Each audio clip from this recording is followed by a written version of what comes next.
Hello friends, तो कैसे हैं आप सभी लोग। उम्मीद करता हूँ अच्छे होंगे। तो देखिए अगेन आज हम एक प्रोजेक्ट टेबल से रिलेटेड क्वेश्चन से स्टार्ट करेंगे। तो देखिए क्वेश्चन क्या कह रहा है, the position of 4 elements X Y Z and P in the modern periodic table are shown below.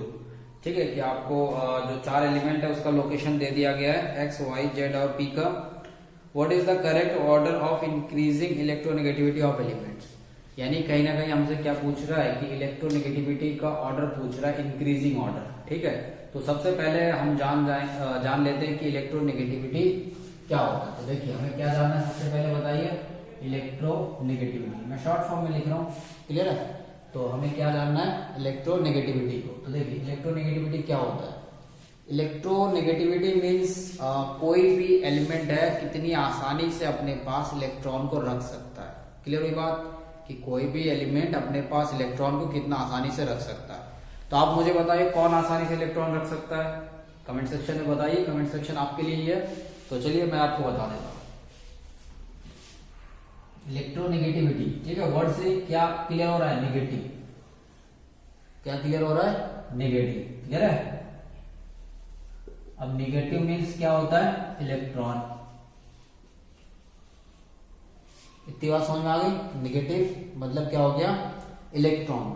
तो कहीं ना कहीं हम किससे रिलेटेड बात करेंगे, इलेक्ट्रॉन। अब बताइए अपने पास नेगेटिव या मैं कह लूं इलेक्ट्रॉन को आसानी से कौन रख सकता है, जिसके पास नेगेटिव चार्ज होता है। अब नेगेटिव चार्ज को जानने से पहले आप क्या करिए, थोड़ा सा अपने उस पीरियोडिक टेबल को रिकॉल कीजिए। ठीक है, ये कुछ शेप ऐसा होता है पीरियोडिक टेबल का। तो ये देखिए मैं एक ओवरव्यू बना दिया हूं पीरियोडिक टेबल का। ठीक है, तो अब देखिए इसको ऐसे समझिए कि जब हम कोई भी पीरियड में लेफ्ट से राइट की तरफ जाते हैं, किधर जाते हैं, लेफ्ट से राइट की तरफ, तो ये निगेटिविटी क्या होता है, इंक्रीज। निगेटिविटी क्या होगा, इंक्रीज। ठीक है। और जब इधर ऊपर से नीचे की तरफ बढ़ते, किधर आते, ऊपर से नीचे की तरफ, कहां पर, ये जो ग्रुप है, ये ग्रुप होगा ना, ये सारा मैं बनाया नहीं, ये आपको समझना है कि मैं ओवरव्यू आपको बता रहा हूं। तो जब इधर से इधर नीचे की तरफ आते हैं तो यही निगेटिविटी क्या होता है, डिक्रीज होता है। क्लियर हुई बात, निगेटिविटी क्या होगी, डिक्रीज होगी। आई बात समझ में। फिर देखिए अगर निगेटिविटी इधर बढ़ रहा है तो अगर मैं पॉजिटिविटी की बात करूं तो पॉजिटिविटी इधर क्या होगा, अगर आप लेफ्ट टू राइट में ग्रुप में जाएंगे तो ये पॉजिटिविटी क्या होगा, डिक्रीज। अब सीधी बात है, निगेटिविटी बढ़ रहा है तो पॉजिटिविटी क्या होगा, डिक्रीज होगा। किसी रिएक्टर में आप याद रख लीजिए। अब ऐसे ही इधर अगर आप नीचे बढ़ रहे हैं तो पॉजिटिविटी क्या होगा, इंक्रीज होगा। क्यों, क्योंकि निगेटिविटी कम हो रहा है। आई बात समझ में, क्लियर हुई बात, पक्की बात।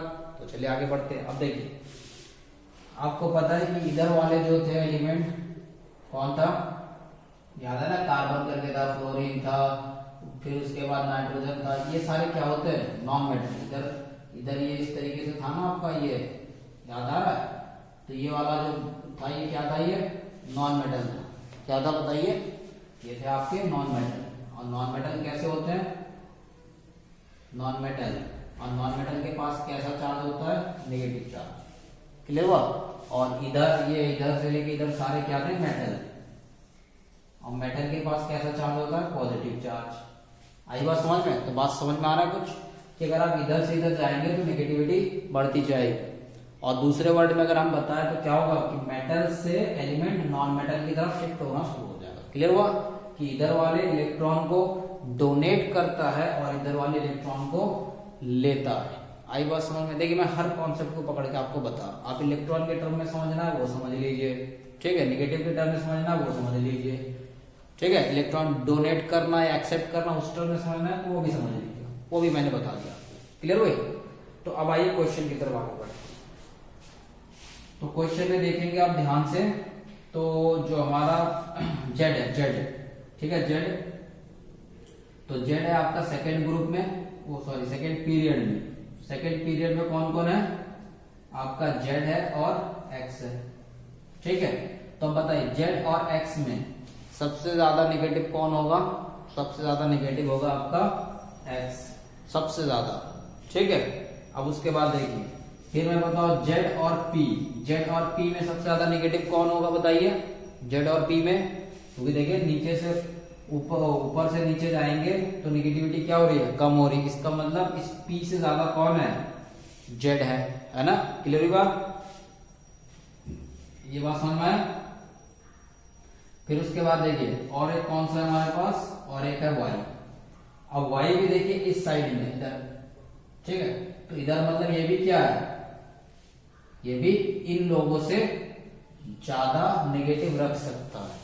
क्लियर हुआ, ज्यादा नेगेटिव रखने का मतलब इलेक्ट्रोनेगेटिविटी क्या होगी, ज्यादा होगी। तो सीरीज क्या बनाओ, फिर से देखिए, सबसे ज्यादा हो गया आपका X, सबसे ज्यादा कौन होगा बताइए, सबसे ज्यादा तो होगा आपका X, फिर उसके बाद होगा कौन, Y, ठीक है। क्यों, क्योंकि वो भी उधर ही है। अब उसके बाद कंपटीशन बचा किसके किसके बीच में, Z और P के बीच में। तो Z और P के बीच में सबसे ज्यादा इलेक्ट्रोनेगेटिव कौन है, इनके बीच में सबसे ज्यादा Z है, उसके बाद है P। तो सबसे ज्यादा इलेक्ट्रोनेगेटिव कौन हो गया आपका,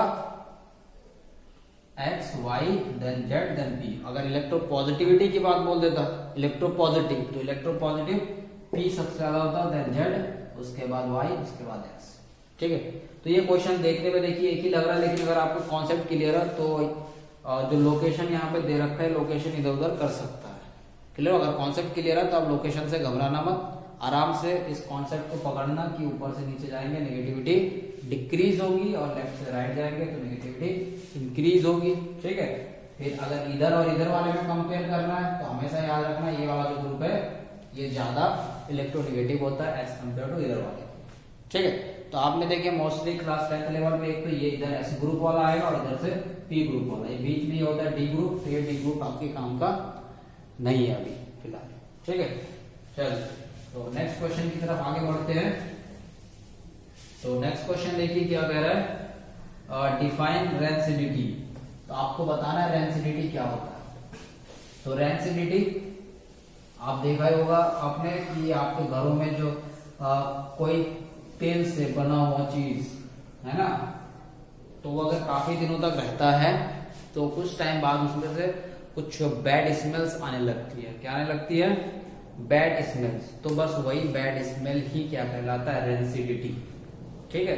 कि मतलब तेल से बना हुआ जो प्रोडक्ट है वो खराब होकर उसमें से कुछ स्मेल्स आने लगती है, उसी को हम क्या बोलते हैं, रेंसिडिटी। तो आई बात समझ में।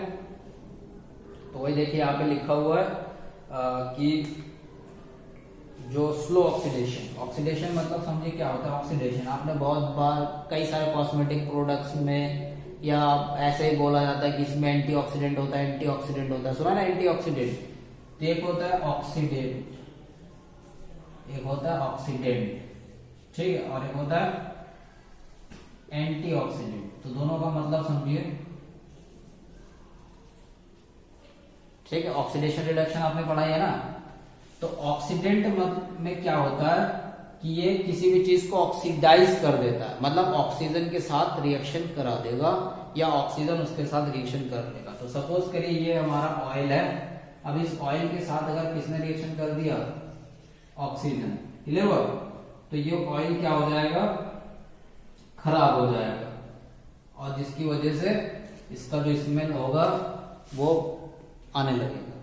अब इसी फैट में या फिर जो तेल से बना हुआ खाना है, जो पैकेजिंग फूड आती है उसमें डाला होता है एंटीऑक्सीडेंट। तो ये एंटीऑक्सीडेंट क्या करता है, सपोज कीजिए ये आपका ऑयल है, ये ऑक्सीजन इसके साथ रिएक्शन करना चाह रहा है, ठीक है। ये कौन आ रहा है, ये ऑक्सीजन इसके साथ रिएक्शन करना चाह रहा है, बट ये जो बीच में है, बीच में कौन आ रहा है, एंटीऑक्सीडेंट आ रहा है। ये कौन है, एंटीऑक्सीडेंट। तो ये एंटीऑक्सीडेंट इस फैट को ऑक्सीजन के साथ रिएक्शन नहीं करने देता, जिसकी वजह से खराब नहीं हो पाता। तो बात समझ में आई। तो ऐसे बहुत सारे जगह पे, जैसे हमारे स्किन हो गया, स्किन पे क्या होता है, कई बार फैट आके जमा हो गया है ना, फैट। तो ये फैट के साथ क्या करता है, हमारा जो इन्वायरमेंटल ऑक्सीजन है वो इसके साथ रिएक्शन करके इस फैट को खराब कर देता है, यानी कि जो फेस में पिंपल्स वगैरह आने लगते हैं, तो उसमें यही होता है कि बैक्टीरियल अटैक हो जाता है, जिससे ये ऑयल जो है वो ऑक्सीडाइज होने लगता है, ठीक है। और उसकी वजह से हम क्या यूज करते हैं फेस पे भी, एंटीऑक्सीडेंट। तो एंटीऑक्सीडेंट क्या करेगा, ऑक्सीजन को, इन्वायरमेंटल ऑक्सीजन को रिएक्शन नहीं करने देगा, जिससे वजह से खराब नहीं होगा आपका स्किन, या फिर स्किन में जो पिंपल्स वगैरह आता है वो नहीं आएगा, ठीक है। वो भी लिख सकते हैं यहाँ पे लिखा हुआ, it is a process of slow oxidation of oil and fat present in the food materials. ठीक है, कि ये क्या है, इसमें जो हमारे फूड में ऑयल हो गया या फिर फैट होता है उसमें क्या होता है, स्लो ऑक्सीडेशन, मतलब ऑक्सीजन धीरे धीरे रिएक्शन कर देता है, रिजल्टिंग मतलब जिसके कारण in the change of smell and taste in the in them. ठीक है, टेस्ट इन देम कि मतलब उसका जो टेस्ट है वो बदल जाता है। ठीक है, ऑक्सीडेशन के कारण। तो नेक्स्ट क्वेश्चन ये कह रहा है कि define corrosion and give an example. Corrosion, अब कोरोजन अगेन एक ऑक्सीडेशन प्रोसेस है, लेकिन कोरोजन और रैंसिडिटी में देखिए फर्क यह है कि कोरोजन में क्या होता है कि मेटल के साथ ऑक्सीजन रिएक्शन करता है। ध्यान दीजिएगा, कोरोजन में मेटल के साथ ऑक्सीजन रिएक्शन करता है, लेकिन रैंसिडिटी में ऑयल और फैट के साथ ऑक्सीजन रिएक्शन करता है। क्लियर हुई बात? फिर से सुन लीजिए ध्यान से, देखिए दोनों प्रोसेस ऑक्सीडेशन प्रोसेस है, but in the case of rancidity oxygen react with oil और fat, but in the case of corrosion metals react with oxygen. Clear हुई बात? तो ये देखिए, ये कोरोजन का डेफिनेशन लिखा हुआ है, जो भी उसका मतलब होता है, it is a slow process of eating away metals by the reaction of atmospheric air and moisture. Clear हुआ? तो इसमें क्या होता है कि धीरे धीरे जो मेटल को खाने लगता है, खाना मतलब वही खराब कर देना। ठीक है, कौन खाने लगता है? एटमॉस्फेयर का एयर। एयर मतलब आप समझ सकते हैं ऑक्सीजन और मॉइस्चर, कि ऑक्सीजन और मॉइस्चर की प्रेजेंस में जो मेटल है, कई सारे मेटल्स वो खराब होने लगते हैं। उसी प्रोसेस को कोरोजन कहते हैं। कोरोजन मतलब कोई भी मेटल अगर ऑक्सीजन के साथ रिएक्ट होकर खराब हो रहा है मतलब वो कोरोजन है। लेकिन अगर आयरन में अगर कोरोजन हो रहा है तो उसको बोलते हैं रस्टिंग। तो एग्जांपल में क्या लिखा हुआ है? रस्टिंग। तो रस्टिंग में यहाँ पे कैसे बढ़ा लीजिएगा, रस्टिंग। ठीक है, रस्टिंग मतलब जब आयरन ऑक्सीजन के साथ रिएक्शन करता है in the presence of moisture. Moisture मतलब नमी मतलब वाटर। क्लियर हुआ? मॉइस्चर मतलब आपको क्या ध्यान रखना है, आप यूं कह सकते हैं वाटर। ठीक है, तो जो लोहा कोरोजन होता है उसको बोलते हैं रस्टिंग, और कोई भी मेटल वैसे है तो उसको बोलते हैं कोरोजन। चलिए नेक्स्ट क्वेश्चन देखते हैं। नेक्स्ट क्वेश्चन कह रहा है कि a beam of white light falling on a glass prism gets split up into 7 colours. तो सबसे पहले देखिए, इसको समझने से पहले आपको समझ में आना चाहिए व्हाइट लाइट क्या होता है। व्हाइट लाइट क्या जानने वाले हैं पहले? White light. ठीक है, सबसे पहले हम क्या जानेंगे? White light. तो व्हाइट लाइट मतलब देखिए क्या होता है, व्हाइट लाइट मतलब होता है मिक्सचर ऑफ 7 कलर। क्या होगा? Mixture of 7 colour. सिंपल सी बात कि इसमें क्या होगा, आपका 7 कलर होगा, और उसका शॉर्ट फॉर्म है विबग्योर। ठीक है, ये आपका 7 colour, violet, indigo, blue, green, yellow, orange, red, ये 7 कलर होता है व्हाइट लाइट। व्हाइट का मतलब ये मत समझ लीजिएगा कि आप कोई सफेद कलर है, नहीं, व्हाइट लाइट मीन्स होता है 7 कलर। ठीक है, ये 7 कलर समझ में आ गया। अब उसके बाद यहाँ पे आया हुआ है ग्लास प्रिज्म। तो अब हम समझ लेते हैं कि प्रिज्म क्या होता है, फिर प्रिज्म में इस व्हाइट लाइट को भी समझेंगे, तब जाके हमें क्वेश्चन आगे क्लियर होगा। ठीक है, तो क्वेश्चन को आगे क्लियर करने से पहले ये सारा कॉन्सेप्ट हम सीख लेते हैं, फिर हम क्वेश्चन पे एक बार वापस आएंगे, क्योंकि बिना हम बेस अपना कंप्लीट करें क्वेश्चन को सॉल्व नहीं कर सकते। ओके, तो आइए समझते हैं क्वेश्चन।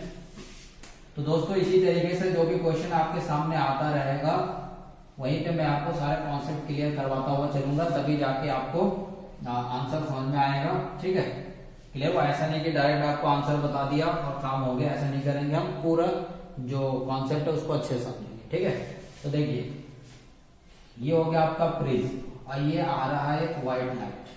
ठीक, अब ये व्हाइट लाइट आ गया, प्रिज्म आ गया, यहाँ पे क्या है, ये बाहर तो आपका एयर है, और ये क्या है, ये है आपका ग्लास। क्लियर हुआ? अब इसको समझने से पहले आपको क्या समझ में आना चाहिए? रिफ्रैक्शन। क्या समझ में आना चाहिए बताइए? रिफ्रैक्शन। ठीक है, रिफ्लेक्शन नहीं, रिफ्रैक्शन। क्या समझ में आना चाहिए बताइए? रिफ्रैक्शन। एक तो होता है रिफ्लेक्शन और एक होता है रिफ्रैक्शन। क्लियर हुआ? तो रिफ्रैक्शन में क्या होता है, जैसे कि आपने टॉर्च ऑन किया, अब वो लाइट क्या हुआ कि आपका जो ग्लास विंडो है उस ग्लास विंडो से पेनिट्रेट करके उस पार चला गया, तो वो क्या कहलाता है? रिफ्रैक्शन, कि रिफ्रैक्शन में लाइट तो अंदर घुस जाता है, लेकिन रिफ्लेक्शन में क्या होता है, वो टकरा के फिर वापस आ जाता है। बात समझ में आया, रिफ्लेक्शन और रिफ्रैक्शन। तो रिफ्रैक्शन के कुछ रूल होते हैं, अगर उस रूल को समझेंगे तब जाके आपको प्रिज्म समझ में आएगा, प्रिज्म समझ में आएगा तब जाके आपको वो लाइट का स्प्लिट समझ में आएगा, फिर वो स्प्लिट समझ में आएगा तब जाके आपको क्वेश्चन समझ में आएगा। क्लियर हुई बात? पूरा प्रोसेस आपको पता चला कि हम कहां शुरू करेंगे, रिफ्रैक्शन से। तो आइए देखते हैं रिफ्रैक्शन क्या होता है। तो रिफ्रैक्शन में देखिए ये होता है, जैसे सपोज करिए कि ये हमारा एक ग्लास है, क्या एक ग्लास है। क्लियर हुई बात? ये क्या है, ये ग्लास है, ये अंदर ये किससे बना हुआ है, ये ग्लास से बना हुआ है। अब इधर बाहर वाला जो हमारा मीडियम है वो क्या है, एयर। क्योंकि आप पढ़े थे ना कि लाइट का जो स्पीड होता है वो डिफरेंट डिफरेंट मीडियम में डिफरेंट होता है ना।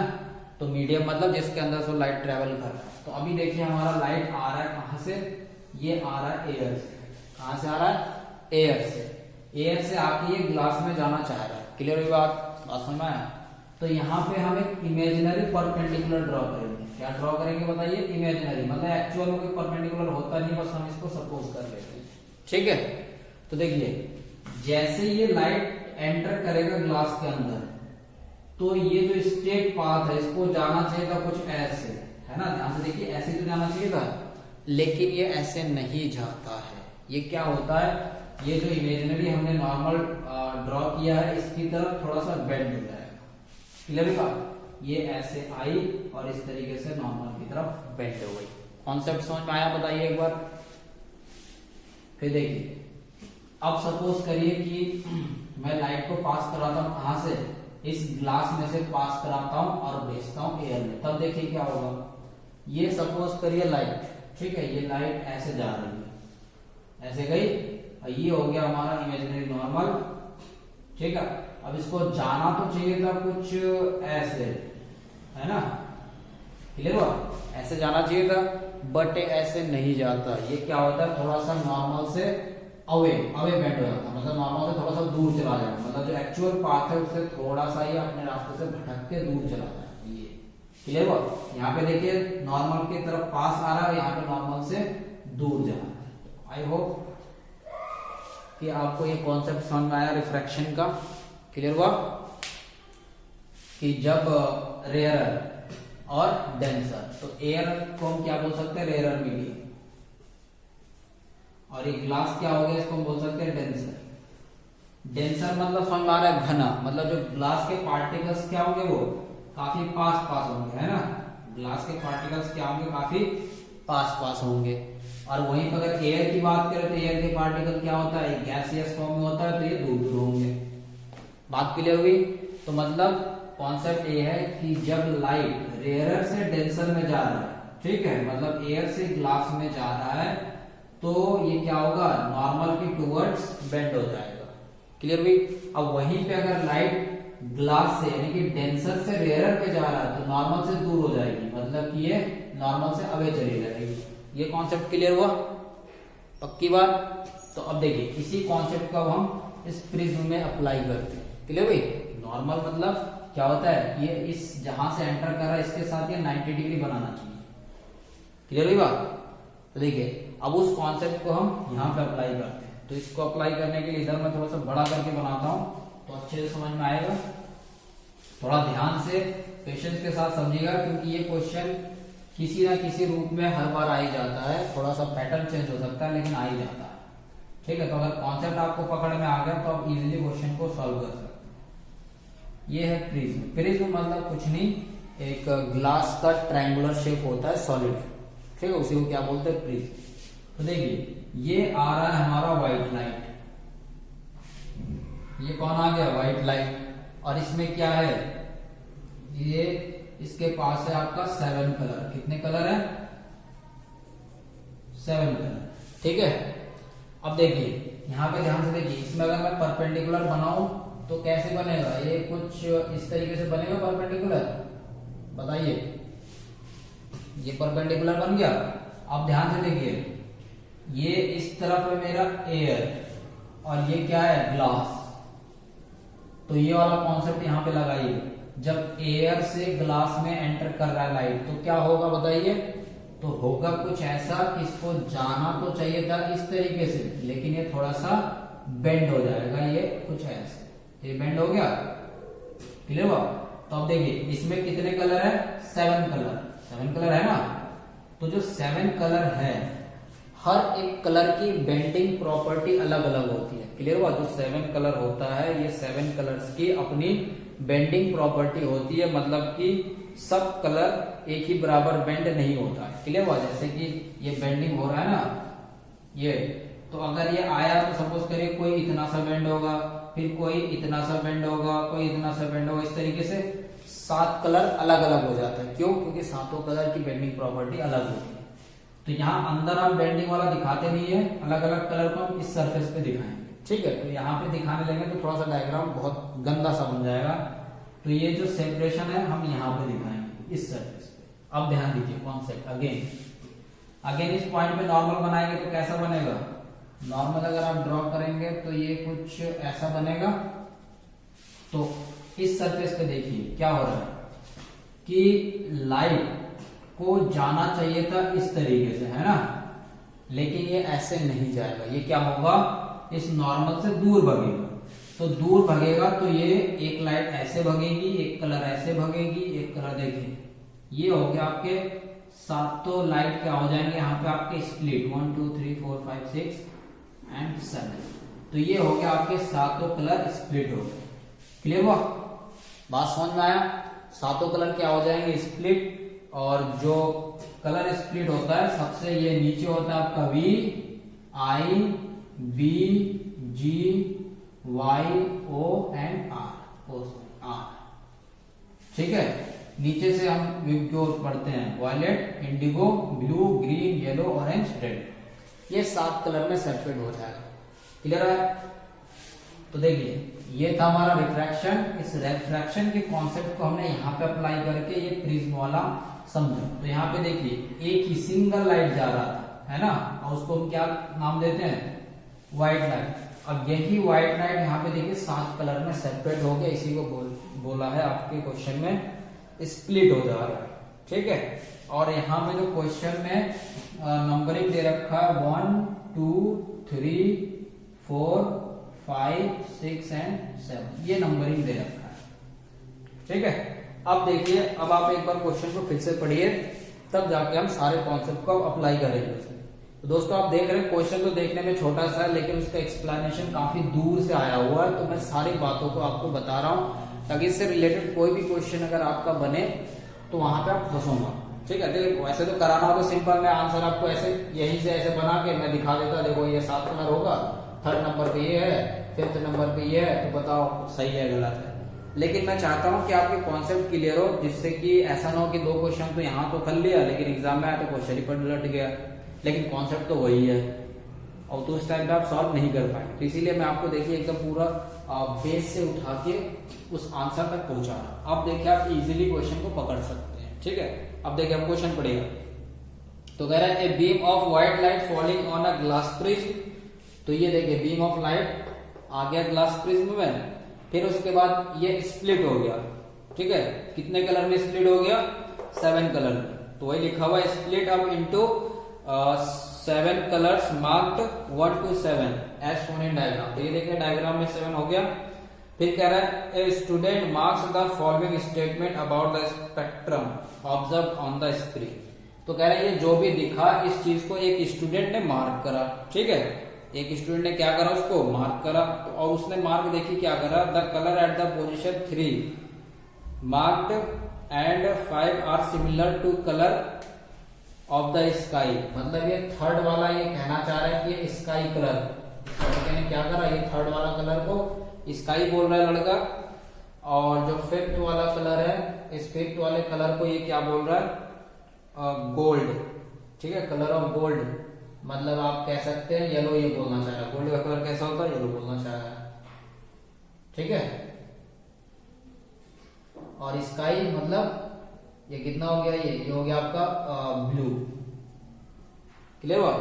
तो ये लड़के ने मार्क किया। तो अब कहना चाह रहा है क्या इस लड़के ने सही किया या गलत किया? तो देखिए लिखा is the above statement made by the student correct और इनकरेक्ट। तो आप खुद बताइए क्या वो लड़का जो बात बोल रहा है क्या वो बात सही है? आप खुद बताइए, आपको आंसर दिख रहा है।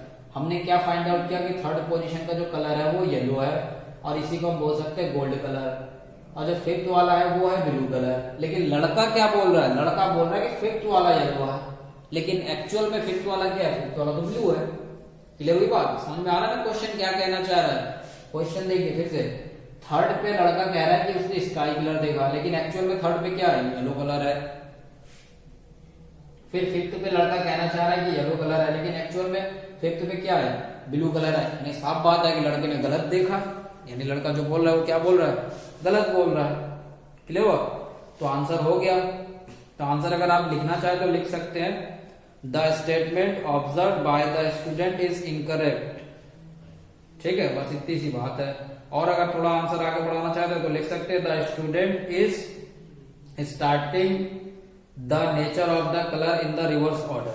ठीक है, वो लड़का क्या कर रहा? उल्टा देखा, इसीलिए उसको ऐसा दिखा।